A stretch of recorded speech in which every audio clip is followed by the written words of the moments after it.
लोग कहते हैं बदमजहबों का रद्द नहीं करना चाहिए,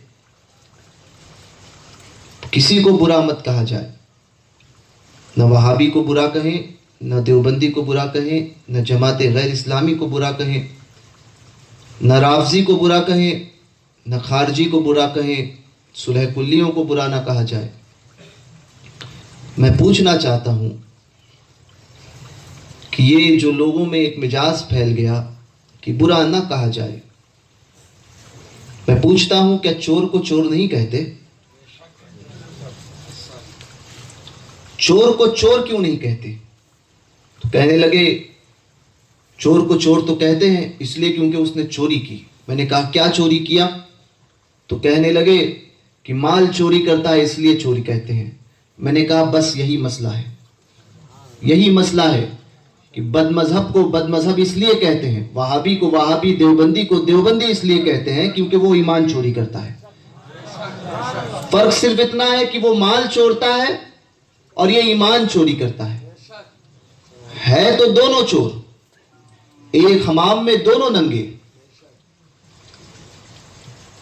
कहने लगे इसकी दलील क्या है? मैंने कहा दलील मांगने वालों, हर बात में दलीलें नहीं मांगी जाती।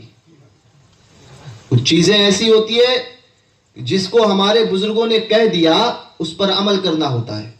लोग कहते हैं हिकमत से काम लेना चाहिए। आज एक हिकमत की भी बड़ी लहर चली है, हर चीज में हिकमत, हिकमत अमली, हिकमत अमली। मैंने कहा जरा मुंह बंद कर। उससे कहने लगे कि बदमजहब का रद्द करते हैं, तो बोले नहीं हिकमत अमली से काम लो, यहां पर जरूरत नहीं है। मैंने कहा अपना मुंह बंद रख, हिकमत अमली वाले। बुजुर्गों को नहीं पता था हिकमत अमली क्या है?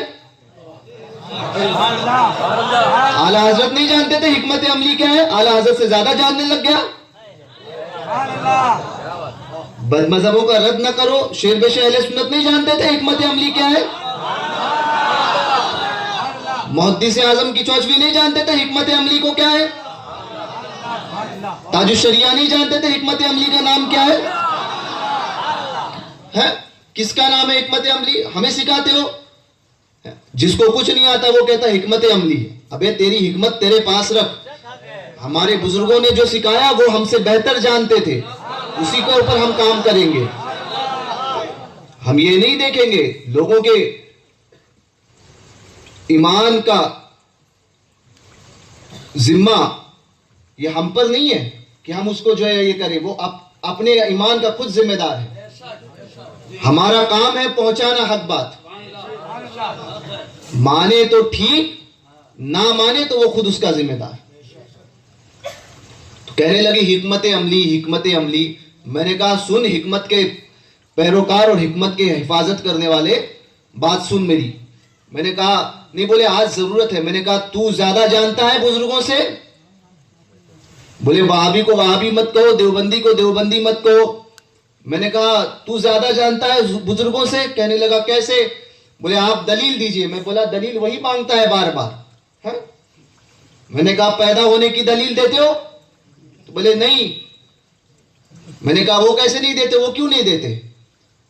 तो कहने लगा दलील चाहिए ना, दलील। आज हर एक को दलील चाहिए होती है। कोई बात बताओ तो बोले दलील कहाँ है।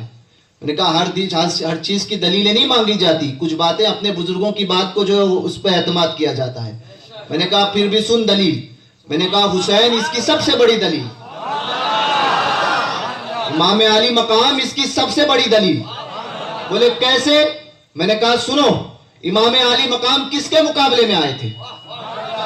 कोई देवबंदी था, कोई वहाबड़ा था, कोई जमाते गैर इस्लामी थी, कोई राफजी था, कोई खारजी था? कोई नहीं था। कलमा पढ़ने वाले लोग थे, रसूल को मानने वाले लोग थे, अजान देने वाले लोग थे। है? कोई ऐसा फिरका था जो इस्लाम से खारिज हुआ था? तो कहेंगे नहीं, कलमा पढ़ते थे। मैंने कहा इमाम क्यों बोले? इमाम क्यों बोले? 22,000 के मुकाबले में इमाम 72 अकेले तनहा खड़े रहे। तनहा वो 72 लोग थे 22,000 के मुकाबले में। पूरी यजीदी फौज के मुकाबले में इमाम तनहा खड़े। यजीद के खिलाफ इमाम तनहा खड़े हुए। क्यों खड़े हुए? यजीद कोई वहाबी था? दावा नबूवत किया था उसने, कुछ नहीं किया। तो मैंने कहा यजीद एक फासी को फाजिर था, यजीद फासी को फाजिर था। इमाम ने फासिक की बैत को कबूल नहीं किया। इमाम ने बता दिया कि सामने फासिक आया तो उसको कबूल न करना। तो हमारे इमाम हुसैन के मानने वाले बुजुर्गाने दीन ये कैसे कबूल कर सकते हैं? जब फासिक को इमाम ने नहीं कबूल किया तो बद मजहब को हम कैसे कबूल कर सकते हैं? समझ रहे हो बात? जब सामने फासिक आया तो फासिक को फासिक कहना यह इमाम की सुन्नत है। फासिक के फिस्क को आज को लोग कहते हैं किसकी सुन्नत अदा करते हो? मैंने कहा इमाम की सुन्नत अदा करते हैं। फासिक को फासिक कहते हैं, बदमजहब को बदमजहब कहते हैं, इमाम की सुन्नत को अदा करते हैं। इसलिए कि इमाम ने तो फासिक को फासिक कहा था, यजीद के फिस्क को कबूल नहीं किया, और तुम वहाबी की वहाबियत को कबूल करते बैठे हो और कहते इमाम हुसैन के नाम के, इमाम हुसैन के आशिक हैं। मैंने कहा इमाम हुसैन के इश्क का तकाजा यह है कि बुरे को बुरा कहो, बुरे को बुरा कहो, डंके की चोट पर कहो, और कहो कि ये बुरा बोल रहा है और ये बुरा है इसलिए इसको बुरा कहते हैं, इसके अंदर ये बुराई है इसलिए इसको बुरा कहा जा रहा है। यही इमाम की मोहब्बत का तकाजा है। इमाम से मोहब्बत करते हो तो बुरे को बुरा कहना सीखो, बातिल के खिलाफ आवाज उठाना सीखो। ये ना देखो कि सामने कौन आता है हमारे मुकाबले में। इमाम ने यही दर्स दिया है, और ये दर्स और इस पर अमल माजी करीब में जिस जात ने किया है ना, उस जात का नाम हुजूर ताजुश्शरिया है। इमाम के इस पैगाम पर जिसने अमल माजी करीब में किया, उस जात का नाम ताजुश्शरिया है। कि सामने सुलह कुल्ली थे, लोग आए कहते हैं बुरे को बुरा ना कहो। हुजूर ताजुश्शरिया ने बता दिया कि बुरा अगर कोई भी हो, वो डॉक्टर ताहिर के भेष में भी क्यों ना आ जाए, उसको बुरा कहा जाएगा। फैजान ताजुश्शरिया